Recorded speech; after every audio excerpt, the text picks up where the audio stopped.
So probably the best place to start is from the start. I went to UQ in the 70s and just happened to come across their mainframe computer there and became quite enthralled with the whole thing. And that's how I got involved in the computer industry, just by chance, really. And when I left UQ, I worked for a big multinational.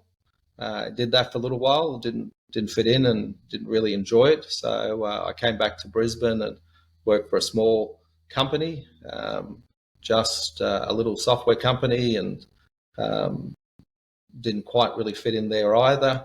And so decided to do my own thing. The thing that I saw from all of that was that the software industry back then was pretty much a broken business model going back 40 years ago. It has been a broken business model really until recent times, really. Why do you say that, Adrian? What was broken about it? Well, the way that it worked was that when you bought a software product, it really wasn't a software product. What you did is you bought the software product in inverted commas, and then you would customize it to do what you wanted to do. And so there's always going to be a lot of time and effort and money spent to customize the software.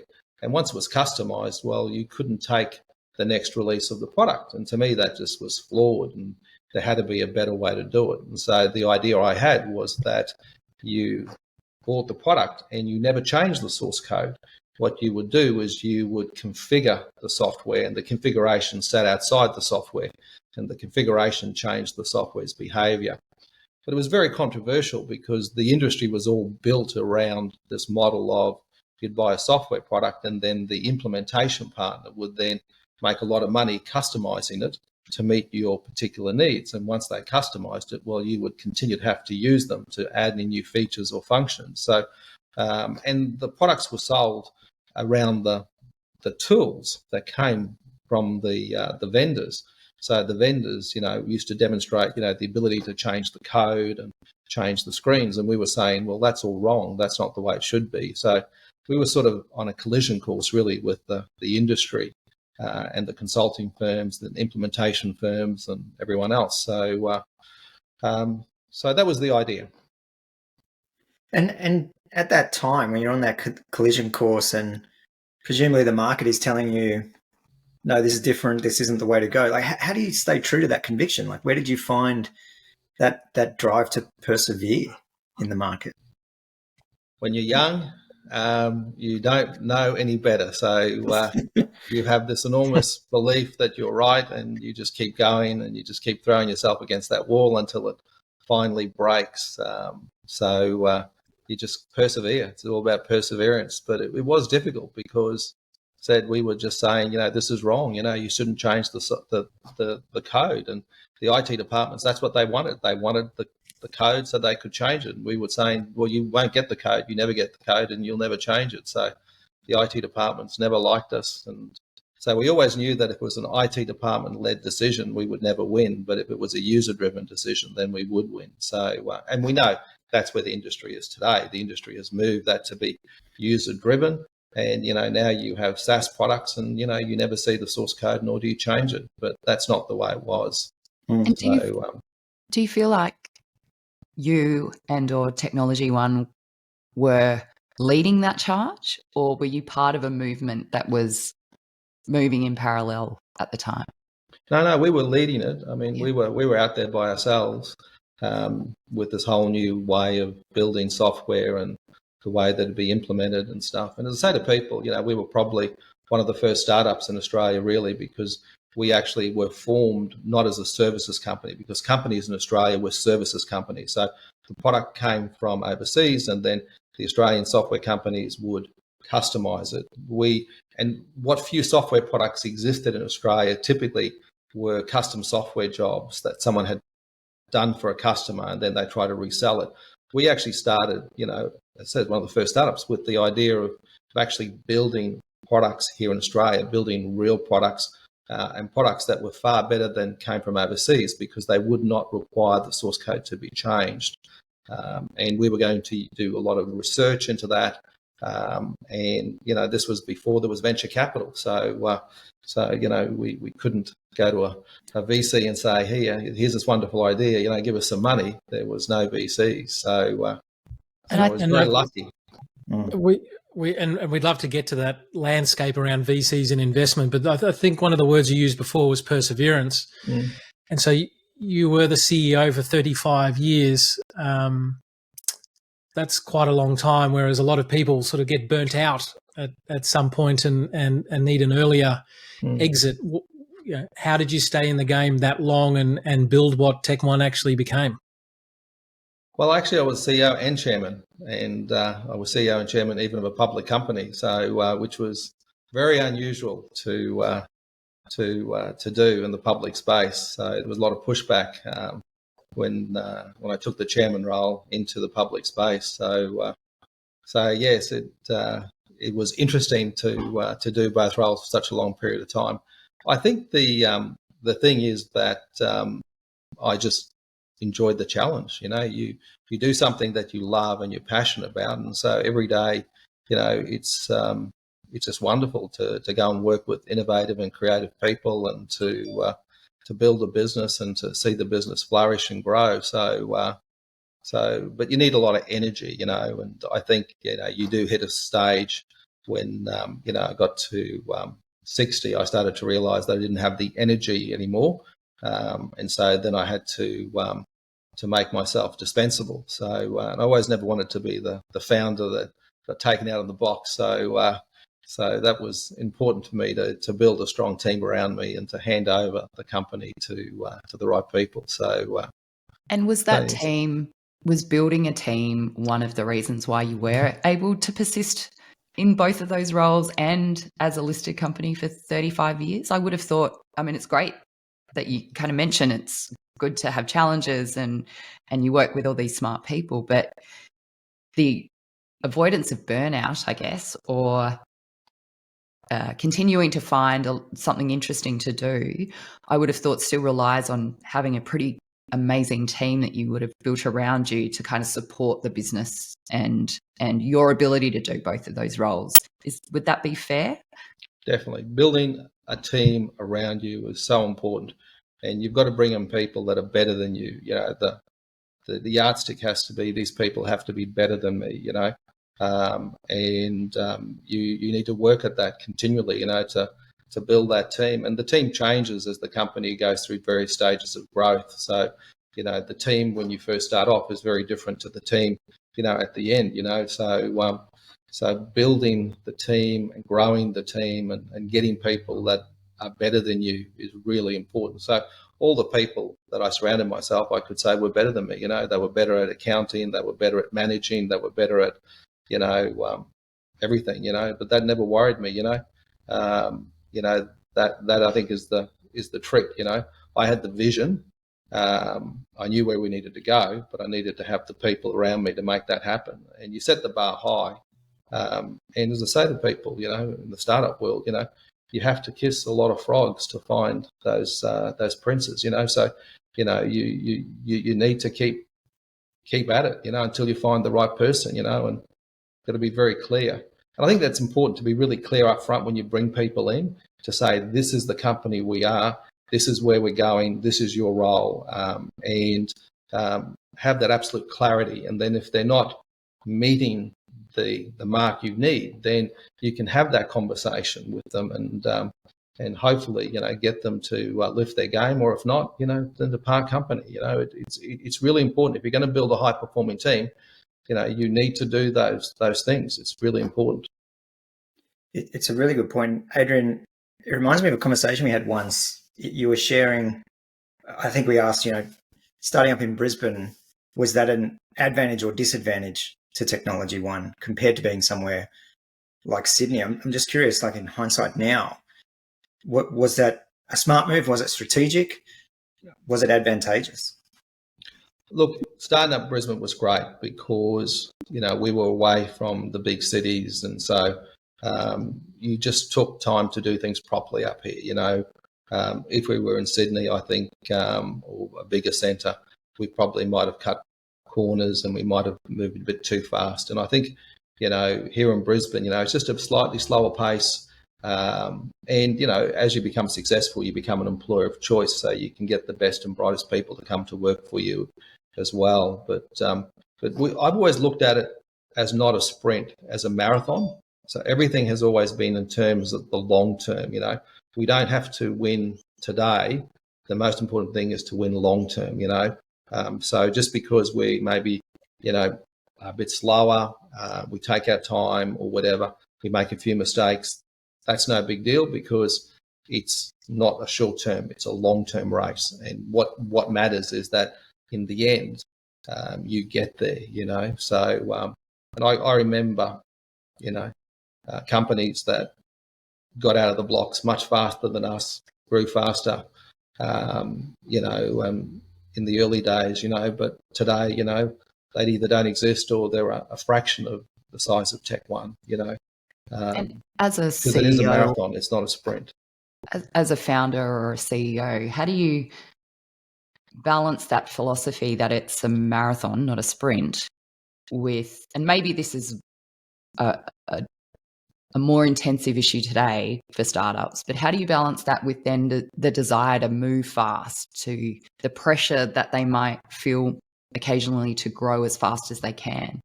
How do you as, I guess, balance that dynamic and that friction that must occur for most founders, particularly today?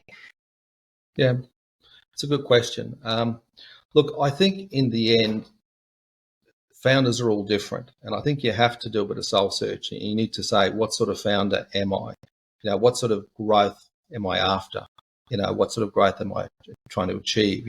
If you want to grow the business at 50% or 100 or 200%, you need to give that some thought, because it does change the way you operate, the decisions you make, and so on. The other bit too, I think, you don't want to become a high growth business before your time either. You've got to get the foundations in place. You've got to get the bits and pieces in place. You don't want this monster on your back that you're trying to feed, because you don't have all the bits and pieces together. So I think it's good to have an aspiration. I want to grow my business at 100% a year.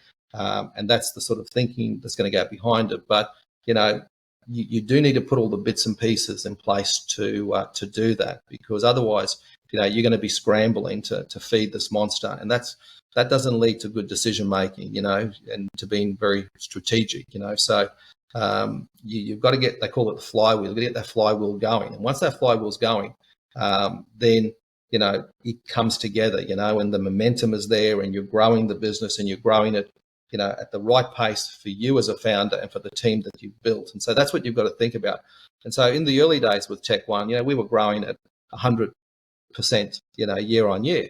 But I knew that was not sustainable long term, but I knew that we could do that for 10 years. And then once we got to that mark, we recalibrated to grow by 50% a year. And then we now grow about 20% a year, So you have to recalibrate, to get the right growth for the business that you have built, or that the business you are building.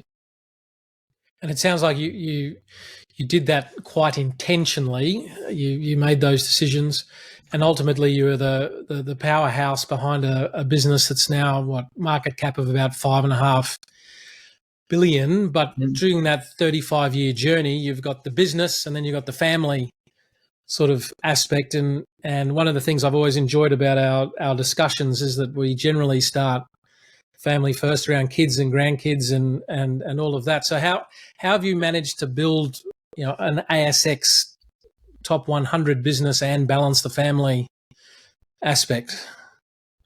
Yes, look, that's really important, because you don't want to get through the journey and, not have, a great relationship with your kids and have enjoyed, life with them as well. So getting that balance, I think, is so important. So for me, I always worked really, really hard, but I also made sure I put time away for the family. So on the weekends, for example, Saturday and Sunday, if people wanted to work Saturday and Sundays, I was always happy to work Saturdays and Sundays, but after 6 p.m., when the kids were done and dusted, and so we would have meetings at 6, 7, 8, 9, 10 o'clock at night. That's fine, Saturday, Sunday, but not during the day. Saturday and Sundays, the days were always allocated to the family. So during the week, I would work 18 hours a day, there's no doubt about that, so I wouldn't see the kids much during the week.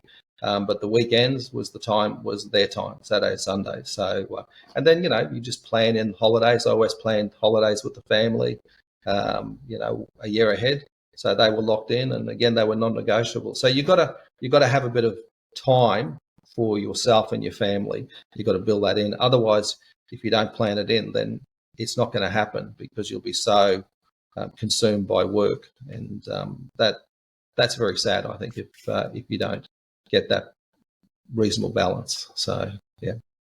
And I assume by time you must be of the view that it's quality over quantity, because as long as you're sort of scheduling it in and there's consistency and you're present, that's the way that you kind of achieve that balance. It is, yeah. I mean, having the Saturday and Sundays with the kids were wonderful. We did lots of wonderful things. Going to football and all that sort of stuff. So you can't replace that. And then also having the family holidays as well. Yeah, they're very special as well. So yeah. I'm curious, the decision to list, was that a difficult decision? And in hindsight, would you have changed that at all? Or the timing of when you listed? Well, we were one of the first tech companies to list. Up until we listed, it was not very common for tech companies to list in Australia. There've been maybe a couple, and they hadn't been successful. So there was us and there was MYOB. We sort of broke the back of that. And it was really more by accident it happened. So I was approached by a big American company who wanted to buy Tech One, and they put an offer on the table, and it was, I don't know, $20 million, which is more money than I had ever seen, and the offer was good until about 3 a.m. on a Friday morning. And it was sort of, do I do it? Don't I do it? It was that sort of, do I take the money and enjoy my life or whatever? So anyway, I did a bit of research on this company in America, and they were trading on a PE of about 30. They were paying me a PE of about 5. And I thought, that's interesting. If I list the company, I can get a PE of 30. And I thought, well, bugger it, we'll list the company. So I said, it hadn't been done up until then. So we were breaking new ground. So, but it was great, because once you list a company, you then have liquidity, but you don't have to sell everything at once. You can sell progressively over many years, which means as you continue to grow the company, you are capturing that growth as well. And, as part of a public company, there is a lot of scrutiny on a company, which is fantastic. I found the scrutiny that we were given by the analysts was great, because they would identify things and challenge me on things that I found really, really good. So there's a lot of positives about making that transition from a private to a public company. There are some issues with proxy advisors. That's a whole different story. But the other side is fantastic. So I think it's a great way to achieve liquidity is to list. It really lifts your game, makes you a better company. It's just a wonderful, positive experience. It's a really good point. I was just going to say just about the scrutiny of the market. You talked about that decision you had to make with having an offer on the table and whether or not to take it. But who were you seeking advice from at the time? How did you make those types of decisions? Well, obviously you talk to your board, you talk to your other major shareholder. So I had an investor in the business, the McTaggart family, and we talked it over. And, you just talk to your network of mentors and that sort of stuff. In the end, it is a personal decision. You've got to take all that feedback and then you've got to relate it back to you as a person, and I felt that, it was the right thing for the company to do to go that next stage. And so I was happy to do it. But yes, you've got to talk to people and you've got to sort of get different ideas, and weigh it up. It's a personal decision. It's just like when I retired from Tech One, I talked to a lot of other founders and what they had done. And again, you got to listen and then work out the right path for you. There is no one single path. I think we're all a bit different. You mentioned before about it being a marathon, not a sprint. And I think a lot of companies who eventually transition to the listed route find it hard to balance that marathon mentality with the kind of short-termism that exists when you become a listed company. Can you talk to how you managed that through that process for the last, 35 years? Yeah. Look, it's the same, to be honest, even when you're unlisted. It is actually the same. And I think people don't realise that it shouldn't really change when you go from unlisted to listed. It all comes down to setting expectations, and expectations with your investors, expectations with your staff, and expectation in the end in the public market space. And so, as Don knows, I'm very, very clear. When I invest in a startup, I say, well, okay, what is our game plan for the next 5 years? What is the ARR, for example, we're going to achieve each year for the next 5 years? Now, sure, there's no science to it, but let's put that down, and then let's start to communicate that to our investors. Let's communicate it to the board, and let's keep it always at the front of our mind that this is the sort of business we're building. And that doesn't change whether you're private or you're public. You need to be really clear with your investors of the sort of business you're building, that you want to grow your ARR at, like when we listed Tech One, we were going to grow at 20% a year. That was the commitment we made, and we kept that always firm front of mind. We were going to grow at 20% a year. And I think then you start to build the machinery and everything around that, make the decisions that are appropriate to continue that momentum. But it's having that absolute clarity. And once you commit to that, whatever that number is, 20% a year growth or 50% a year, if you're early on, or 80%, then you bring the people on board, you make sure they're incentivized to achieve that, you build the strategy, the execution plans, and you don't walk away from it. You say, this is what we're doing, this is how you do it. And it helps you make decisions. Like Tech One became a cloud company because we knew that to continue to grow, we had to do something different. We couldn't continue to sell perpetual licenses. We couldn't continue to do that old model. And so, 20 years ago, I said to the board, we need to become a cloud company. And we had no knowledge, no experience, no track record. There was no proof that big enterprises would go to the cloud. But that decision was easy to make because I knew that if we were going to continue to grow at the pace I wanted to grow, we needed to fundamentally change and do something big and different. And that's helped me to make that decision. It literally was a decision that we made, signed off on within a week, and so you make these decisions strategically, you make them quickly, and then you move on. If I think a lot of other companies, they would have did that around, there's too many risks, too many unknowns, let's do all these pilots, and 2 years later, they haven't moved the dial. We jumped in and we did it. And I think it's because of that clarity, of what you are communicating to your investors, to your staff, and the expectations you're setting. And I think, and Adrian, we've had some conversations with a couple of companies in the portfolio, and just broadly that what we're really talking about here is a philosophy, right? It's a way of thinking. It's an approach to decision making. It's that long-term view. But sometimes the entrepreneurs have difficulty understanding what this kind of approach will get them, especially building the machine first, building. And so the other thing in Tribe, there's always a running joke that I can't engage in a conversation without a chart. So I just want to use a couple of quick charts. What's happening here? It doesn't. Well, I'll choose this one. You didn't just build a tech company, right? We built. It's just loading at the moment. You built a tech company that was up to the right, but paid dividends pretty well every year, most of them franked. And the business continues to go from sort of strength to strength. And it's not easy to build a tech company and also do pay dividends.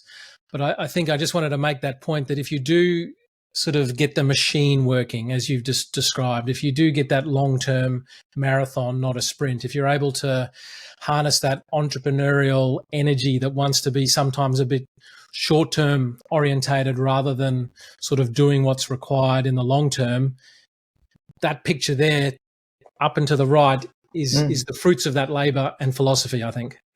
No, definitely. I think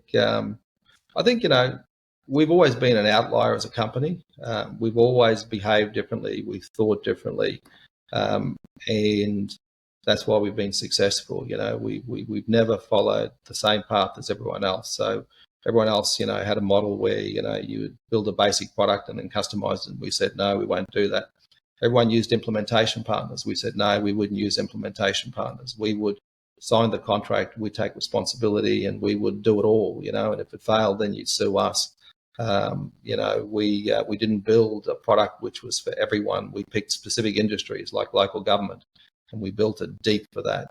So we've always been very different in the way we've operated and thought. And I think that helps. If you are an outlier, it helps because you are different. So.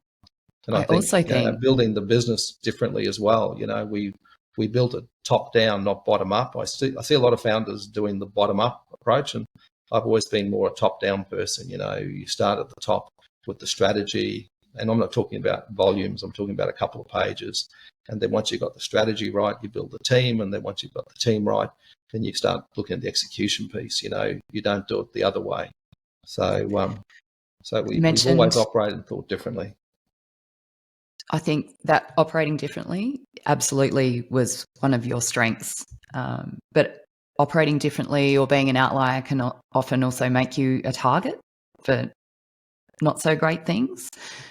I think I watched your graduation speech to the UQ graduates, where you talked about how important it was to have a thick skin as you go through this journey. Can you expand on that a little? Yeah, look, I think I had a reasonably thick skin, but I think if it had been thicker, it might have helped a little bit, because sometimes, you particularly, once you become a public company and, they start to talk to you in the press, you can get things thrown at you, and that can be a bit tough, so having a thick skin, I think, is important. But it's also about doing what you believe in, like if you really believe in something, then, as I say, to the staff at Tech One, you want to die on your own sword, not on someone else's sword, so you really have to do the things you believe. So when, for example, I took on proxy advisors, I got roundly criticised and there was a lot of horrible stuff written and that sort of stuff. But, I just believe it was such a broken model, the proxy advisors, it's one size fits all. Well, that's not how companies are. Companies come in all different shapes and sizes. If you're a Westpac, you're very different to a Harvey Norman, which is very different to a Tech One, So you have to expect those companies to operate differently, but they didn't. So, but you sometimes set yourself up then for this very personal attacks, and that can be a bit hard. So, yeah. So thick skin, I think, is important as you grow a business. But did you have to develop that? Were there techniques that you needed to, whether it was certainly the way you thought or the way that you heard some of those comments, in order to kind of allow them to wash over you? I think that's not a natural thing for most people to have to deal with. So how did you get to a point where you thought, yep, that's being said about me, but I really just need to kind of ignore it because this is a bigger fight or a greater fight or a greater good that I'm fighting for? Look, I think in the end, it starts with firstly doing what you think is the right thing, irrespective of the consequences, and that's what I always did. I always did what I thought was the right thing for the business. And then the consequences, whatever flowed, they would be the consequences. The problem is that sometimes those consequences are very personal, the attacks, and that's where the thick skin comes in, and that just takes time to develop. But I always made that the second part of the problem. The first part of the problem was to do what I believed in. I did it. Then when the personal attacks occurred, then I had to learn to build that thick skin. But you have to ignore that. That second part. It's always doing what is the right thing. And like come back to even just little things like building the cloud business. We were a public company and we were criticised. People said, why would corporations put their data in your cloud? Why would they trust you to run their business? And what knowledge and expertise do you actually have to actually build a cloud business. I mean, we had a lot of analysts that were very negative on the whole thing, so, but it was the right thing, and so we did it. So at least it wasn't a personal attack. That was more a business confrontation. But, you had to say to investors, well, look, that's what we're doing. You either want to be part of the journey or, we're a public company. You can sell your shares. And there were quite a lot of instos that sold their shares and didn't want to participate in the next stage. But that's the beauty of being a public company. They can do that. But we stayed firm and we built the cloud business. That courage and your conviction, I think it's the common thread we see with a lot of entrepreneurs. You have to have that in order to withstand a lot of the knocks and the fact that it sounds like a crazy idea in the first instance. Where do you think that character trait developed? Were there some people in your life that were particularly influential, or do you think you evolved that way yourself? I think it comes down to just you believe in something. If you believe in something, then you have a choice. You either get off your butt and do something about it, or you don't. And I think that's the delineation, I think, between a successful entrepreneur and not being successful. I think it's having the belief, but also then getting off your butt and actually doing it. It's the fundamental thing. Nothing starts if you don't get up and start the journey. If we hadn't started the journey to become a cloud company, if we hadn't started the journey to build software products here in Australia, there were lots of reasons not to do it, but you just get up and you start the journey, and then you work it out as you go. And I think that's the reason a lot of people don't start it, is because they don't know how to get to the end point. And until they can work out how to get to the end point, they don't start the journey. But that's not what innovation's about. The fundamental thing about innovation, creativity, is that there is no roadmap. There is no book that comes with it. So you have to simply say, look, I know the end point.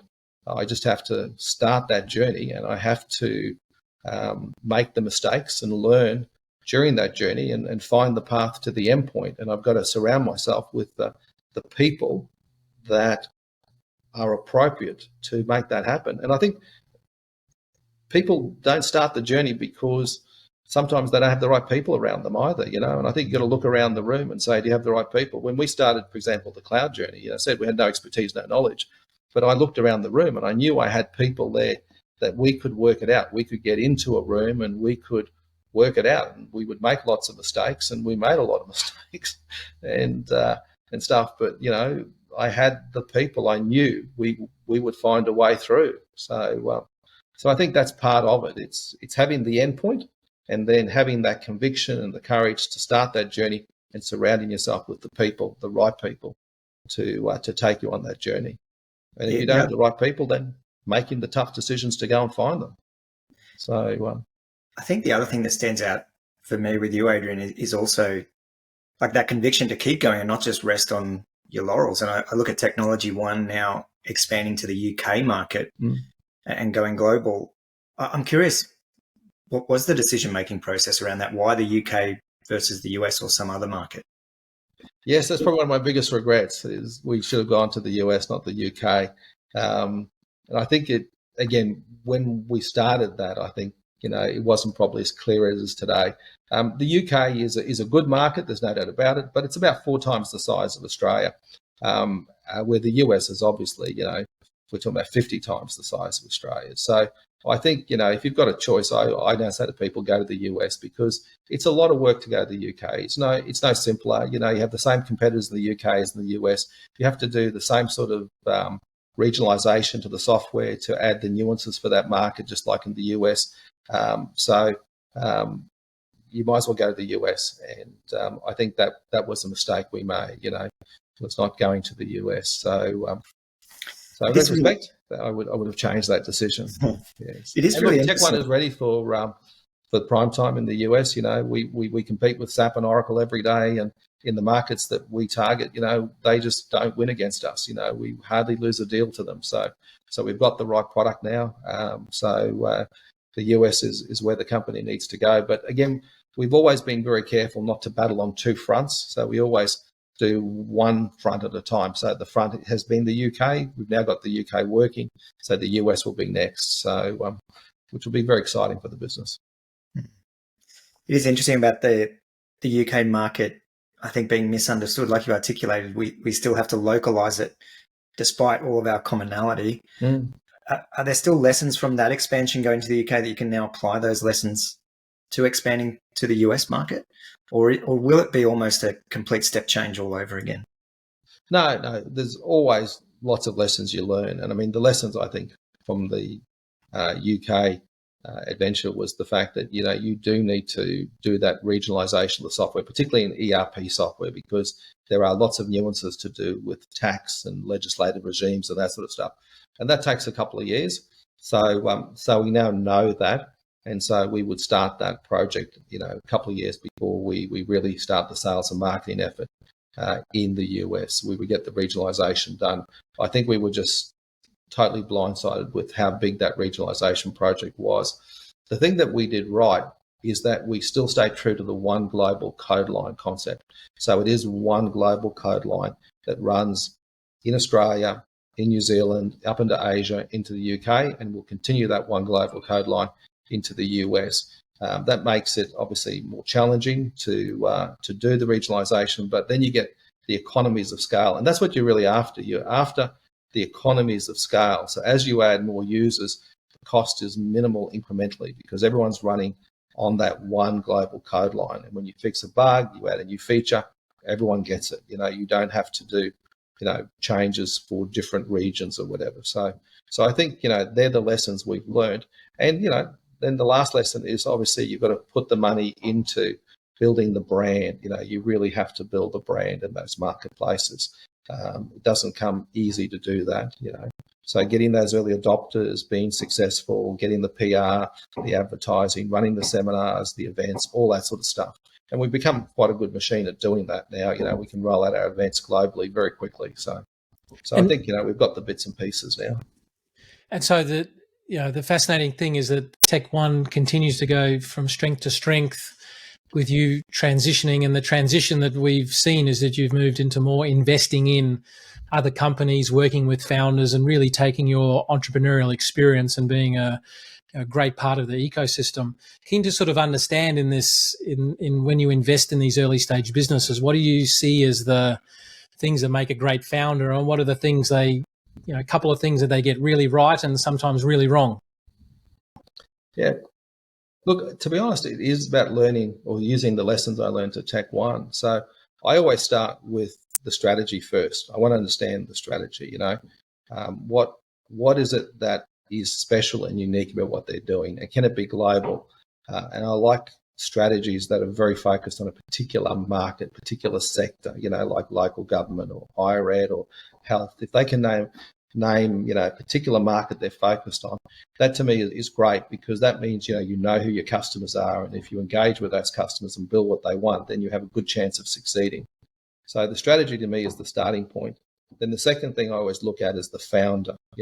Is it someone that I trust, someone that will behave in an appropriate fashion, and do the right thing, for his customers, employees, and his shareholders. You've got to have that trust in the founder. And do they have the characteristics, of perseverance? Will they keep going? And can they learn from their mistakes? And are they the sort of people that ask questions and are trying to improve and be better? And can they be leaders? Because I think it's really important, to be a leader. If you're not a leader, then it's very hard to build a business. It's different to managing a business to building a business. You need to be a leader, and so I look at that very closely as well. And then the last piece of the puzzle to me is the execution piece. But if you don't have the first two, then the execution becomes irrelevant. If you don't have the right founder and you don't have the right strategy. So the execution piece to me is the last piece of the puzzle. And the leadership element or the trust element with the founder, do you get comfortable with that? I think you've made like over 40 investments.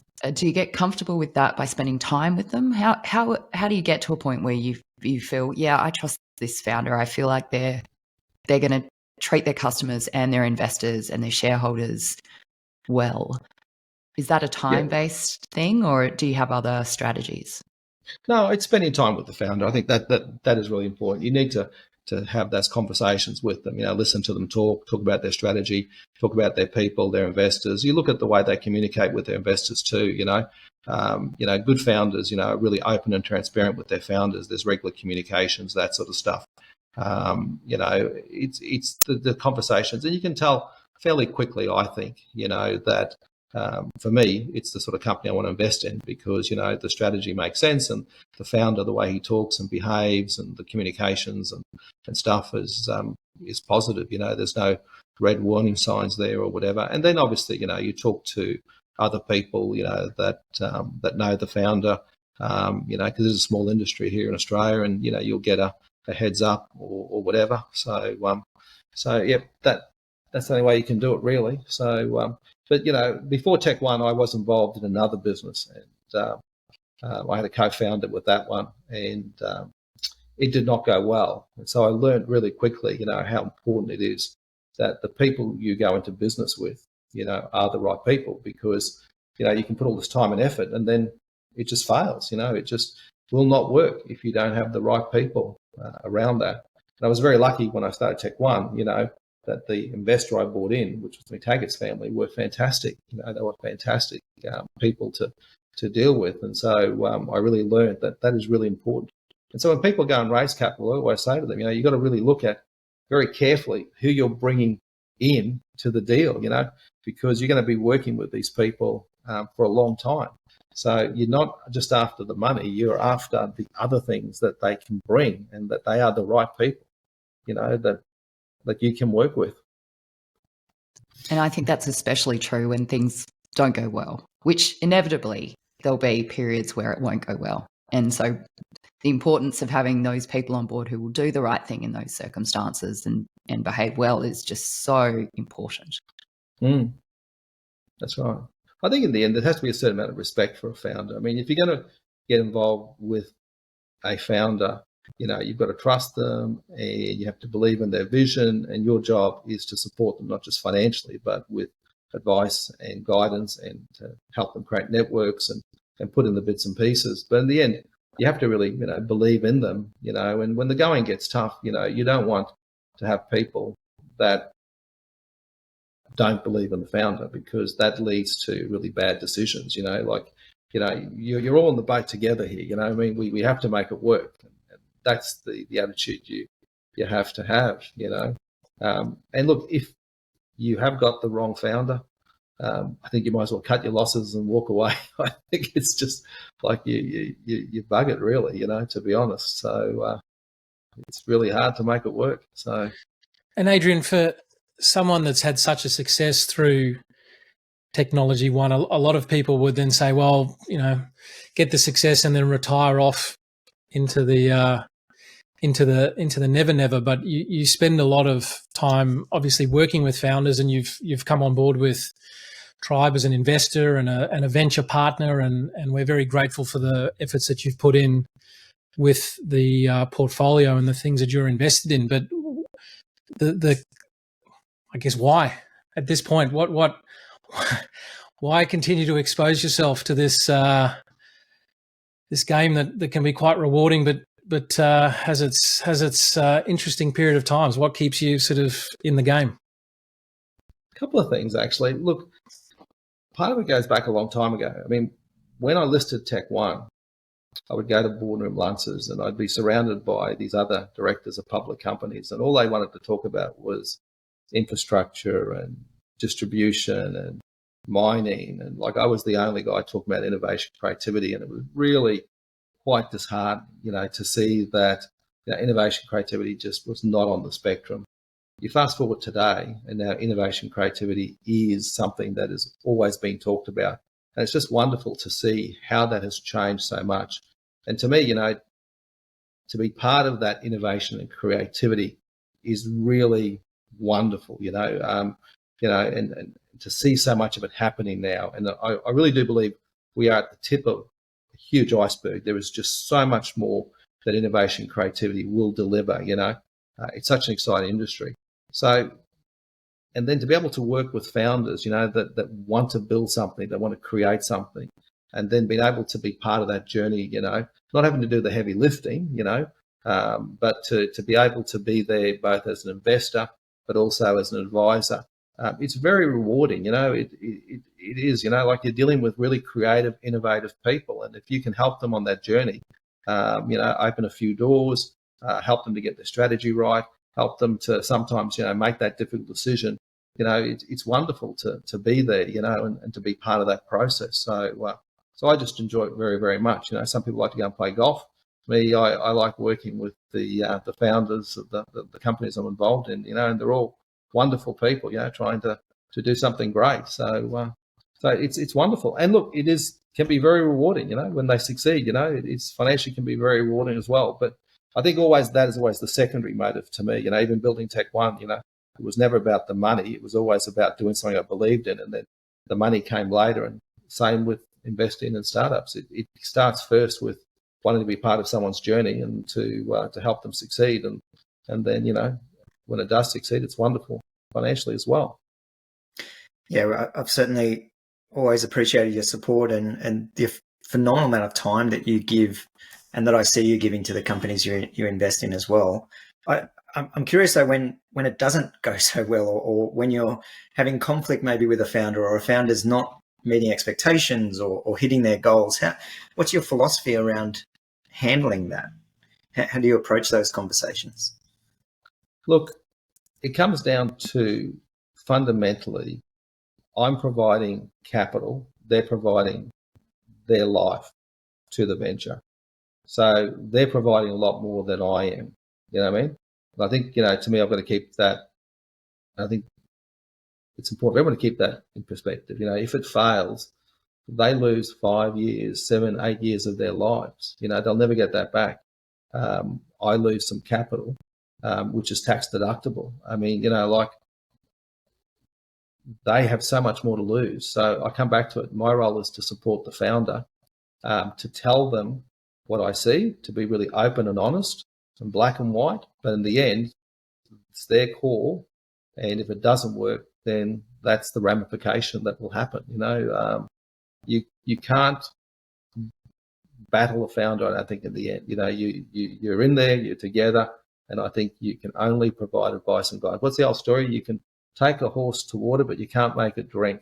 And look, I've had a couple of founders that are like that, that in the end, they were going to do it their way. And, even I did not agree with it and so on. But what's the point of end up in a position of conflict? And in the case of one of them, they were outstandingly successful. So, like he got it right, so, you just, I think it is about backing the founder in the end. That is the key element to it, and respecting the fact that we're providing capital, they're providing their life to the whole venture. So what's that the joke about the chicken and the chicken and the pig and having breakfast? The chickens. What is it? The chicken's involved, but the pig is committed. Yes, yep. I think so. Yeah. Yes, that's true. What are you seeing at the moment in the space, Adrian, that's getting you excited? So, with your investor lens on, what do you, and a technology entrepreneur lens on, what are you seeing in the market that is getting you really excited, that you think that it's going to blow up and explode, and I want to be part of it?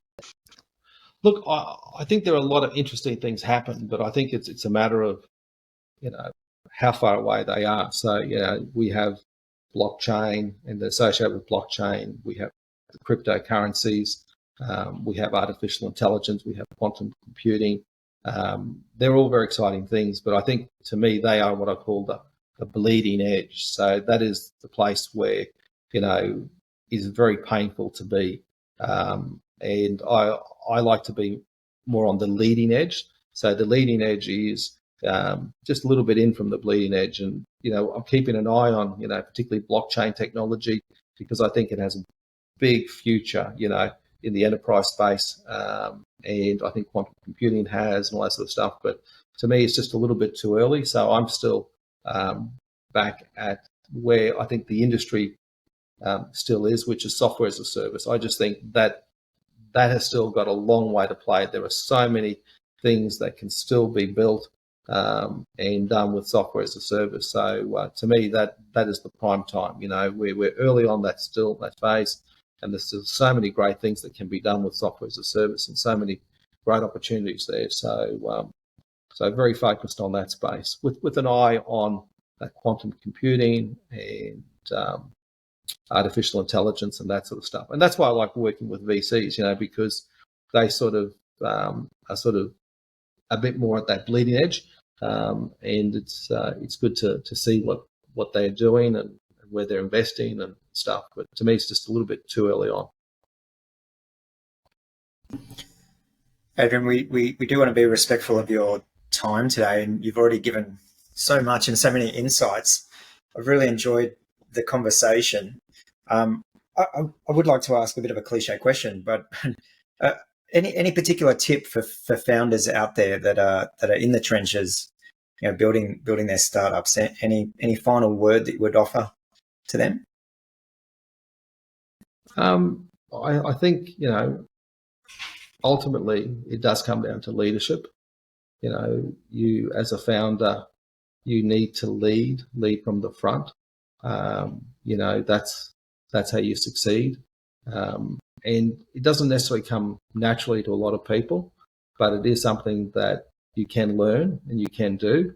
And I think, the sooner you embrace that leadership model, the better, which is, being very clear about where you're going, very clear what you're going to do, stand up front, say it out loud, and then rally the troops behind you, and I do see that's one of the things that I try to inculcate in the founders when I get involved with them is, don't hide behind the CFO and everyone else, get up and say very clearly, this is what we're going to do for the next 3, 4, 5 years. This is what we're going to do this year. This is how we're tracking. This is what's working. This is not what's working. Be upfront, be very clear, and talk like that to your investors, to your board, to your staff. Leadership is so important, not managing, managing is not what a startup's about, building a business, that comes later. Once you get scale and you've got 1,000 people, then you need to bring in managers and you move towards a management type model. But in the early days, it is about leadership. I love it. Lead from the front. Yeah. What a great way to wrap it up. Yeah. Thank you, Adrian. Really appreciate the chat. My pleasure. Nice to catch up. Thanks so much. Thank you, Adrian.